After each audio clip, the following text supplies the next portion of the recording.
Hello, and welcome to another episode of. Alors bonjour et bienvenue à un autre épisode de Parlons des Popotins de Cancer colorectal Canada, qui est la plus grande fondation groupe patient. Et les Parlons des Popotins, c'est une façon pour nous de donner de l'information de façon accessible aux patients, aux familles et aux proches aidants et tous les autres qui sont intéressés. Mon nom est Carl Binman, c'est moi l'autre. Et aujourd'hui, on parle de proches aidants. On a Brianna Katz avec nous, qui est étudiante à l'Université de Windsor, pour nous parler de son expérience en tant que proche aidante. Merci d'être là avec nous aujourd'hui. Comment ça va? Ça va très bien, Carl. Très heureuse d'être ici. Nous sommes très heureux nous-mêmes.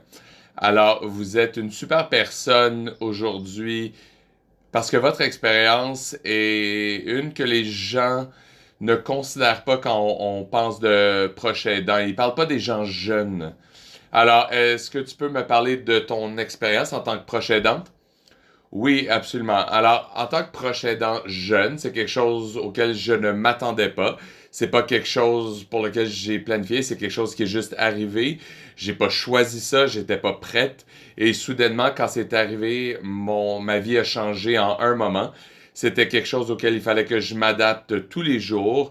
Il fallait que je passe par-dessus plusieurs barrières qui sont venues avec ça. Mais tous les jours, c'était une nouvelle étape, un nouveau processus. Euh, c'est juste une question de continuer tous les jours, ouverte d'esprit et juste être prêt à aider. Oui, alors, qui est-ce que tu aidais? Alors, j'aidais mon grand-père. Et c'était quoi son nom? Georges. Alors, quand est-ce que tu as commencé à agir comme proche aidante pour Georges? Alors, ça a commencé en 2021, quand il y a eu son premier diagnostic de cancer du côlon. Je vivais à la maison à l'époque et je prenais soin de lui. Je commençais à remarquer plusieurs symptômes. Il perdait du poids et on remarquait qu'il y avait un problème très rapidement. Et on a fait beaucoup de tests. On est allé voir un médecin pour essayer de voir c'était quoi. Il a fait le dépistage, c'était positif et quelques mois plus tard, ils ont fait une colonoscopie où ils ont déterminé qu'il était stade 2 et c'est là que j'ai commencé à être proche aidante au premier diagnostic de cancer et ensuite les traitements. Il a fait la radio et ensuite pour les soins palliatifs éventuellement. Oui, je suis désolé pour votre perte. Euh, alors, vous avez dit que c'était nous. Alors, c'était qui le nous? Alors, c'était ma famille, ma mère, mon père et ma grand-mère. Alors, comment est-ce que c'était avoir cette espèce d'équipe multigénérationnelle? C'était très différent. On a tous des expériences différentes pour ce qui est de prendre soin de quelqu'un. Mes grands-parents étaient immigrants de Roumanie. Eux, ils ont une perspective différente. Euh, Ma mère, mon père ont appris ici comment prendre soin des gens. Alors, c'est intéressant de voir, tu sais, utiliser certaines choses, certaines traditions dans la façon dont ils prenaient soin. Et moi, je prenais plus le rôle traditionnel, ce qu'on apprend des infirmières, des médecins, des choses comme ça. Alors, c'était très intéressant d'apprendre les différences entre les différentes générations, mais venir tous ensemble pour aider. Oui, et quelles étaient certaines des différences? Mais je pense que c'est juste tu sais, faire de la nourriture traditionnelle pour l'aider, prendre soin. Tu sais, qui prenait charge de prendre soin? Alors, moi, je prenais charge des médicaments, administrer les médicaments, euh, euh, versus ma grand-mère, ma mère, ils pouvaient pas. Euh, alors, eux, ils prenaient soin, tu sais, de le changer, de le laver, des choses comme ça. Alors, t'as parlé des choses que t'as appris en tant qu'infirmière. Alors, est-ce que t'as étudié là-dedans? Non, non, c'est juste des choses que j'ai appris à travers le processus. J'ai appris certaines choses, des muscles, les tissus, les insertions, les choses comme ça. Mais comment administrer les médicaments, comment lui donner les bonnes doses. Alors, j'ai pas appris ça pendant mon éducation, non. Oui, puis ça, c'est quelque chose de très intéressant. Alors, pour ce qui est de l'expérience en tant que proche aidant, on peut devenir presque comme un pratiquant de médecine, euh, comme une infirmière sans être une infirmière. Alors, qu'est-ce que ça le fait pour ta relation avec ton grand-père? Oui, alors, mon grand-père et moi avions une relation très proche pour commencer. On habitait très proche, alors je le visitais à tous les jours. On a toujours eu une relation très proche, d'un jeune âge à aujourd'hui. Et prendre le rôle, la responsabilité de proche aidante, ça a ouvert la relation euh, au point où il appréciait tellement, il était tellement reconnaissant de tout ce que je faisais pour lui. Puis c'était quelque chose, pas juste pour lui de le reconnaître, mais aussi ma famille l'a reconnu. Que moi, j'ai pris, tu sais, j'ai pris un pas de plus vers aider. Et il n'y a pas beaucoup de gens de gens de mon âge qui pouvaient dire que ils étaient là. Et c'était vraiment un honneur pour moi de faire ça du début à la toute fin. Alors, tu sais, mon grand-père et moi, on est devenus plus proches et je lui ai dit, c'est ce que je veux faire avec toi. Prendre soin de toi, c'est comment je veux euh, faire, c'est ce que je veux faire à l'avenir. Et on a parlé plus tôt et tu as mentionné que tu faisais du travail en lupus. Alors, comment est-ce que c'était pour toi d'avoir ça avec ta famille, tu sais, tous travailler ensemble? C'était beaucoup. Euh, toutes les, toutes les dynamiques familiales sont différentes et pour nous, on a eu des bonnes choses, des mauvaises choses. On a eu des problèmes. Tu sais, ma mère a été diagnostiquée avec le lupus. Jusqu'à maintenant, c'était très différent. Moi, j'étais jeune, mon frère était jeune. On n'était pas là pour être proche aidant envers ma mère. Ma grand-mère et mon grand-père ont pris ce rôle-là de prendre soin d'elle. Mais là, les choses ont changé. Maintenant, moi, je suis plus vieille. Je peux prendre plus de responsabilités et mon frère aussi. Alors, les rôles ont changé, mais en même temps, avec notre dynamique familiale, ça l'a changé avec le temps. On a eu des choses absolument exceptionnelles où on peut venir ensemble, se soutenir au moment où on en a besoin.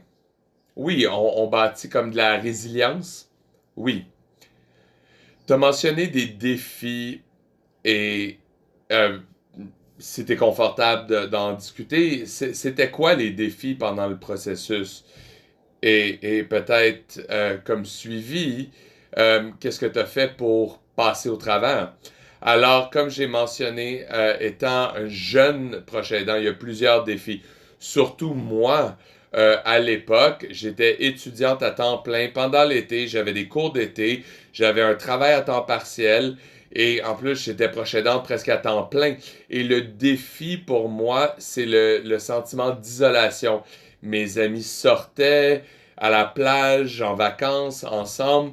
Eux, ils prenaient avantage de leur été, mais moi, j'étais isolé au point où je me sentais comme si personne me comprenait. J'étais si jeune, j'avais toutes ces responsabilités-là et j'avais la vie de quelqu'un entre mes mains. J'avais cette responsabilité-là.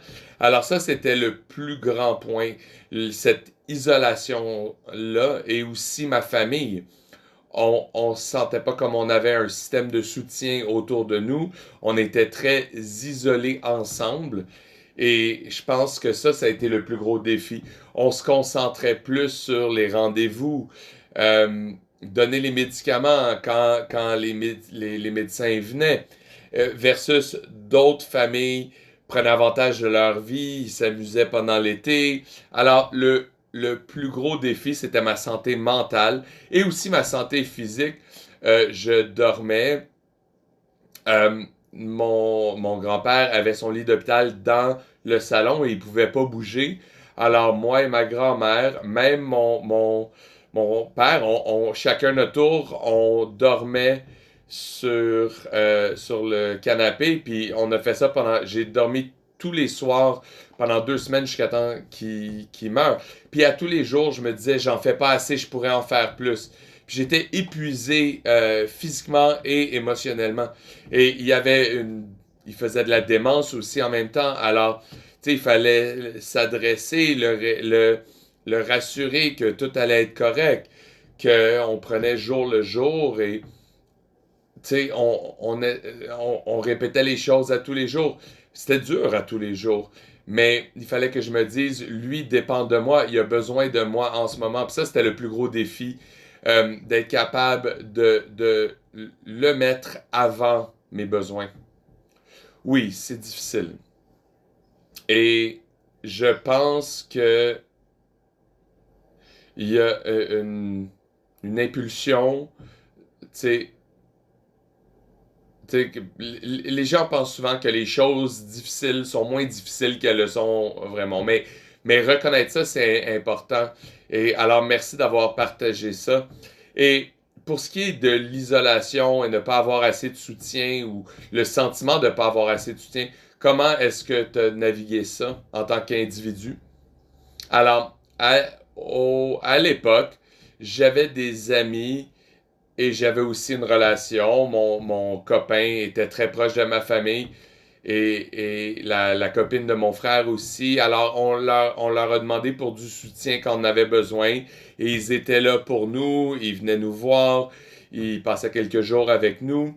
Ce qui était vraiment très bien pour nous aider à avoir des pauses et s'amuser un peu à la maison. Et même après toute l'expérience d'isolation, maintenant qu'il est décédé, on a des services de soutien extérieur. Alors, on a connecté avec des membres de notre église pendant ce temps-là. Alors, eux sont venus nous soutenir et ils étaient là pour nous soutenir à travers tout ça. Et surtout maintenant, après son décès, certains services de soutien aussi pour m'aider en tant qu'individu. Pas juste passer à travers, mais tu sais, comment gérer la peine après son décès. Oui, puis je pense que c'est bien de savoir que si on fait appel à des ressources, il y a des gens. Tu sais, se sentir seul, c'est pas la même chose qu'être seul. Puis c'est un bon rappel. Et aussi, euh, ce qu'on fait ici, on en parle et on en parle ouvertement, tu sais, les coûts, les opportunités, les sentiments. Pourquoi est-ce que c'est quelque chose que tu voulais faire? Euh, à prendre un pas de recul, en tant que proche aidant, je réalise à quel point ça m'a appris l'importance de la responsabilité, la résilience et la patience. Et je pense que c'est très important de l'enseigner aux autres. Il y a peut-être des gens qui ont mon âge, qui passent à travers la même chose, qui aident soit un membre de famille, un ami, même quelqu'un de proche. Juste prendre cette responsabilité, ce rôle-là, de prendre soin de quelqu'un d'autre, je pense que c'est très important de parler de ça plus et de s'assurer qu'on n'est pas seul, que c'est pas quelque chose qu'on fait seul. Peut-être que vous vous sentez seul ou vous sentez cette isolation-là. On sent que les gens nous comprennent pas, surtout les gens plus jeunes. On pense que ah, on, personne ne me comprend. Et la raison que je suis là aujourd'hui, c'est de dire, c'est correct, on vous comprend, on est là pour vous, il y a une communauté euh, de gens qui passent à travers la même chose. Et comme moi au début, euh, je n'aurais pas parlé de la situation, j'étais nerveuse, j'avais peur de ce que les gens allaient dire au sujet de la situation, puis j'étais pas confortable de m'ouvrir au début. Mais après toute l'expérience, ça a vraiment ouvert mes yeux. Ça m'a montré qu'il y a des gens qui souffrent, qui passent à travers la même chose. Et je veux que tout le monde sache que vous n'êtes pas seul. Ce n'est pas un voyage qu'on fait seul. On est une communauté et on est là pour se soutenir. Oui, et ça me rappelle, en tant que journaliste, j'étais allé à une présentation, puis un des journalistes là a dit que tout le monde est capable de faire les choses maintenant, de façon temporaire. Et juste une question que, tu sais, les réseaux existent, la solidarité existe, et un jour, vous allez peut-être avoir besoin. et sachant que d'autres gens vont avoir cette expérience-là et d'autres personnes vont pouvoir être des ressources. C'est une bonne chose à savoir. Alors, en ce moment, tu étudies la science biomédicale. Alors, est-ce que c'est quelque chose que tu as commencé à faire à cause de ton temps en tant que proche aidant? Non, en fait, c'est quelque chose que j'ai décidé à faire plus tôt. Comme j'ai dit, ma mère a du lupus. Elle a été diagnostiquée quand j'avais 4 ans et j'ai commencé à avoir un amour pour la science, surtout les sciences de la santé. Ma philosophie, c'est quand les gens me demandent pourquoi est-ce que je veux devenir un médecin, et c'est parce que j'ai vu comment les médecins, les infirmières, les travailleurs sociaux prenaient soin de ma mère pendant ce temps-là. Pas juste ses besoins physiques, mais aussi les besoins de la famille. On a des médecins qui sont très proches, travailleurs, qui étaient là pour ma famille à chaque étape et qui sont encore là aujourd'hui, qui maintiennent un contact. On va au rendez-vous pour s'assurer qu'elle va bien et ils donnent beaucoup de soutien envers ma famille. Et j'ai toujours dit que je voulais être un médecin comme ça. Je veux faire une différence pour les familles comme ces médecins-là ont fait une différence, pas juste pour ma mère, sauver sa vie, mais aussi l'impact qu'ils ont eu sur notre famille et sur moi. Puis, une autre question pour toi. Comment est-ce que tu sais, n'étant plus une proche aidante, comment est-ce que tu ajustes au mode, tu sais, où on n'est plus en crise? Alors, je dois dire que j'ai l'impression que je suis encore en mode crise. Les quelques mois après son décès, j'ai senti mon corps revenir à la vie. Tu sais, j'avais un manque de sommeil, j'étais très fatigué, je prenais pas soin de moi et de mon bien-être. Et à l'époque, j'étais tellement soucieuse de tout et tout le monde. Et encore aujourd'hui, ma grand-mère qui est veuve, je fais très attention à elle et son bien-être. Et même encore aujourd'hui, j'ai l'impression que je suis procédante. Même après son décès, où je m'assure que ma famille va bien, surtout ma grand-mère, parce que c'est très difficile pour elle. Ils ont été ensemble pendant près de 60 ans. Ils ont vécu leur vie ensemble. Ils ont immigré au Canada. Ils ont bâti la famille ici. Alors, ça, c'est tout eux. Et j'ai encore ce rôle de proche aidant. Mais pas juste elle, mais aussi ma famille et mes amis. Alors, même si je passe pas à travers le manque de sommeil, et maintenant je prends soin de moi-même, mais je suis très soucieuse. Même si je suis à 3 heures de la maison, j'appelle tous les jours, je m'assure qu'ils soient corrects, et s'ils ont besoin d'aide, j'essaie de les soutenir autant que possible. Alors, même après son décès, j'ai encore ce rôle-là. Alors, il me semble qu'il y a comme un équilibre à trouver. Alors, il y a une façon de prendre soin des gens, de les soutenir, mais de aussi d'essayer de vous protéger, protéger votre énergie. Et vous sentez que, tu sens que c'est où cet équilibre-là en ce moment? Alors, je pense que la chose qui m'a aidé le plus, c'est le counseling, la thérapie. Au début, je pensais que j'en avais pas besoin. Je pensais que c'était quelque chose que je pouvais faire seul. Mais j'étais occupé avec l'école, nouveau semestre. Je savais que j'avais beaucoup de cours.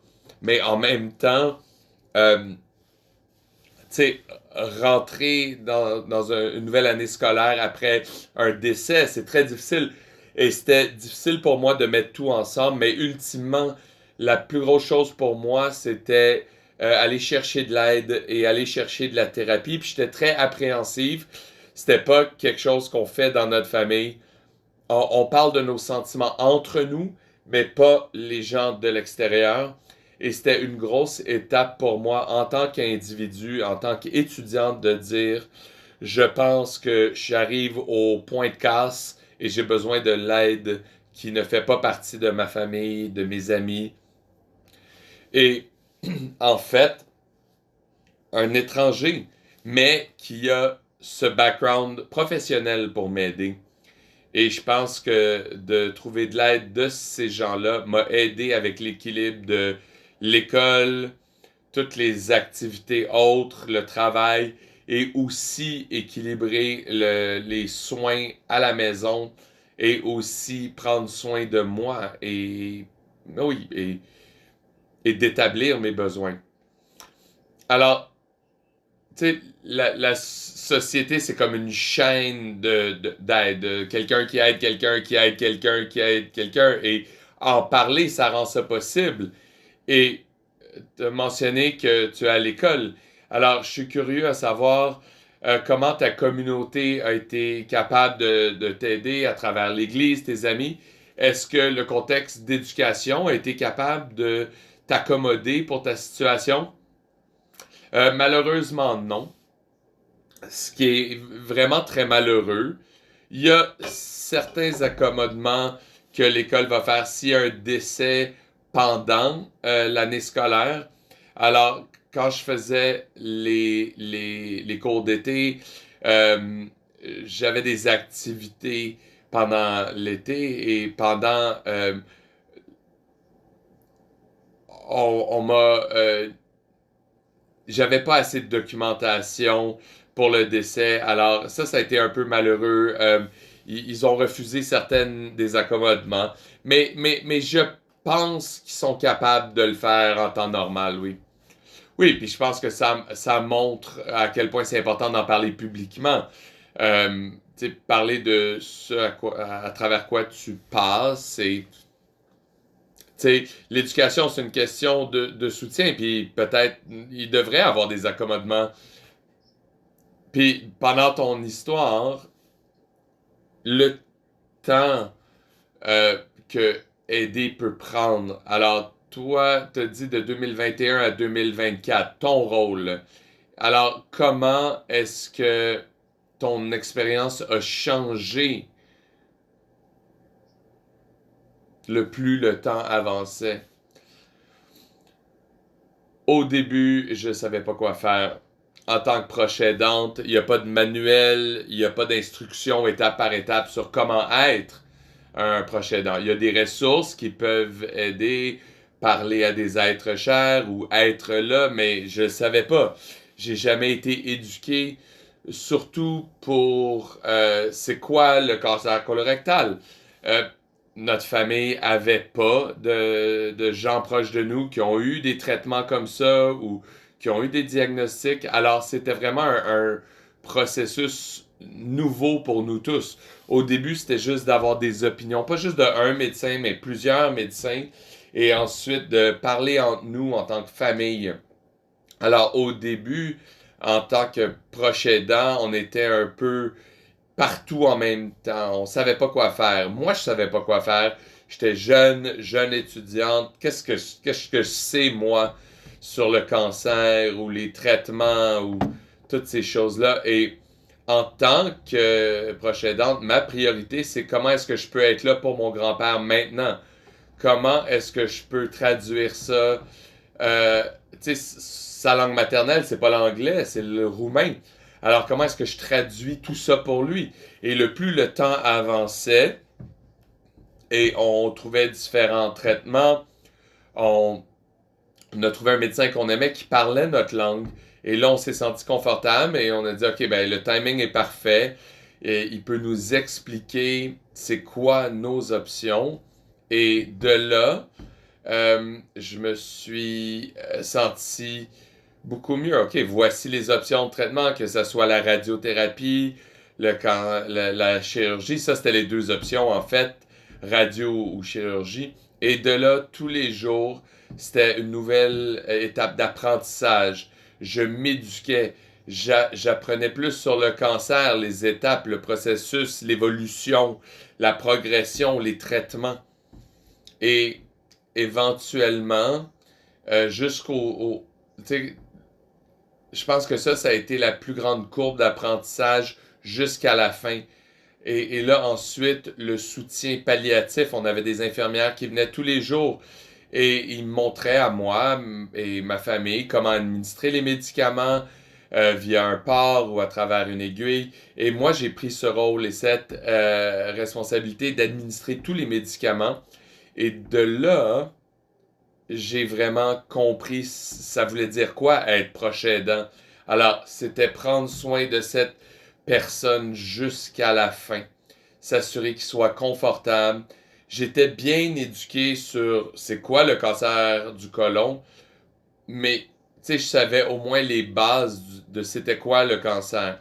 J'ai fait plus de recherches sur les médicaments, pourquoi on leur donnait des médicaments et connecter vraiment avec les infirmières, les médecins et pour bien comprendre pourquoi est-ce que eux ils font certaines choses.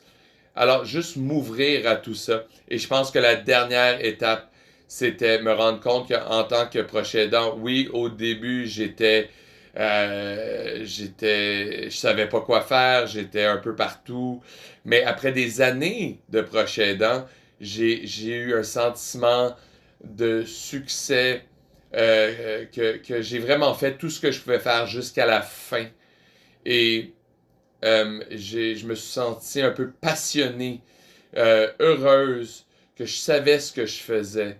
Il y avait des jours où clairement je ne savais pas ce que je faisais, où je me sentais, j'étais pas certaine de ce que je faisais, mais tant que lui était confortable, ça c'est ce qui m'a rendu heureux et ce qui m'a poussé à continuer tous les jours, m'assurer qu'il allait bien. Alors au début, je savais pas ce que je faisais, puis à la fin, je me suis senti correct. Ok, je sais ce que je fais, je peux continuer, je peux en apprendre plus à tous les jours. Ça, c'est très beau. Et je suis touché. Euh, je suis ému. Alors, la thèse qui ressort un peu de la conversation, c'est que l'information est tellement importante pour toi, pour les autres, savoir quoi faire, savoir que t'es pas seul. Ça semble être juste l'information, savoir, c'est clé. Est-ce que ça, tu sens que c'est vrai? Oui. Alors, une question que j'ai pour toi qui est peut-être un peu hors champ. Pas si hors champ que ça, mais je sais pas comment toi, tu connais Cancer Colorectal Canada. Comment est-ce que tu as appris? Oui, c'est intéressant que tu le mentionnes. Alors, il y a une petite histoire ici. Alors, pour le semestre d'hiver, pour ce qui est de mon cours de recherche sur le cancer, on a eu plusieurs membres qui sont venus, des médecins, travailleurs sociaux. On a eu un membre de WeSpark, qui est un gros groupe de recherche, et ils sont venus parler de leur recherche. Et il y a une femme qui a donné une super présentation sur la levée de fonds dans la région de Windsor et Essex et ce que elle a fait pour aider sa fille. Et ça l'a vraiment commencé une étincelle que moi je voulais faire après tout ce que moi j'ai vécu. Alors cela étant dit, pendant ce cours-là, on a eu une campagne de médias sociaux qu'il fallait faire. Il fallait que ça soit basé sur une sorte de cancer et le rôle de proche aidant. C'était notre décision, on pouvait le faire comme on voulait. Et c'était une campagne de médias sociaux pour le mois. Et fallait faire différents templates pour Instagram, Twitter. Et moi, j'ai choisi le cancer colorectal. Et j'ai fait beaucoup de ma recherche sur le site web de Cancer Colorectal Canada. J'ai eu beaucoup d'informations que je savais même pas, même au début de tout ça. Je savais même pas que ça existait. Et après avoir fait plus de recherches et après avoir eu des super faits, super informations, je suis allé en plus de profondeur. Puis là, j'ai demandé comment est-ce que je peux participer. C'est ça l'étincelle. C'est qu'après tout, après, après tout ce que j'ai vécu, comment est-ce que je peux continuer? Parce que lui voulait laisser quelque chose derrière. Puis je pense que ce que lui va laisser derrière, c'est à travers moi. Puis c'est ce que j'ai fait. Alors, j'ai voulu être une ambassadrice Et on a communiqué avec moi. Puis là, j'ai vu beaucoup d'histoires de gens, des histoires de proches aidants, des patients, juste des familles. Juste savoir que pendant ce moment-là, quoique j'étais isolé, que personne me comprenait, personne n'a vécu ce que moi j'ai vécu, mais après avoir lu toutes les histoires, après avoir vu toutes les histoires, avoir pris le temps de reconnaître que ces gens-là ont écrit leurs propres histoires pour partager avec d'autres, ben, je me suis senti tellement réconforté, puis ça l'a chauffé mon cœur. Et je sais maintenant qu'il y a d'autres gens autour de moi qui vivent la même chose, puis qu'il y a une grosse communauté. Oui, puis j'allais faire une petite plug pour CCC, mais je pense que t'as fait tu le fais mieux que moi. Mais je veux juste rajouter, pendant qu'on est sur le sujet, que à travers les années, CCC a poussé pour faire plus de travail auprès des proches aidants. Alors, tu sais, pour nous, notre mission, c'est les patients, les proches aidants, les familles et les survivants. Et une des façons qu'on le fait, c'est qu'on a un groupe de patients, un groupe de soutien. Alors, je veux le mentionner, on a un groupe de soutien pour les proches aidants qui se rencontre à tous les mois. Si ça, c'est une ressource que vous voulez utiliser, que vous pensez serait utile, euh, facile à accéder, c'est notre site web, cancercolorectal.com. Et pour le soutien individuel, si vous voulez parler aux gens, avoir les ressources, fallait sur le site web ou écrire à support@cancercolorectalcanada.com. Alors, Rihanna, avant de partir, est-ce qu'il y a autre chose qu'on n'a pas discuté que tu voulais mentionner? Ou une question que tu aurais aimé te faire demander? Non, je pense que l'important, c'est vraiment de juste voir comment ça l'a aidé, pas juste en tant que personne, en tant que proche aidant.